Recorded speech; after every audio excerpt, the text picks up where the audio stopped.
What's up, YouTube? It is January 6th, 2014, just outside Chicago, and it is 17 degrees below zero Fahrenheit.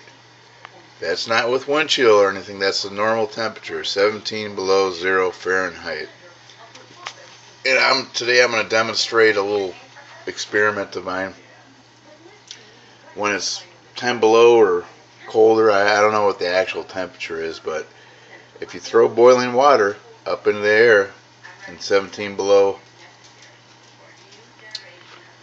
air, it'll turn to snow. So here we go.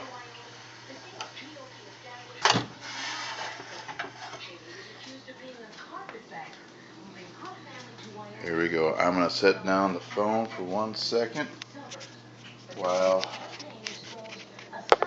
I open the door. Watch out, Jingle. Watch out.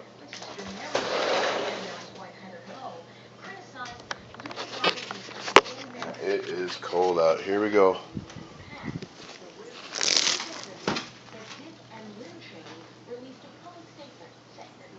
It kind of worked.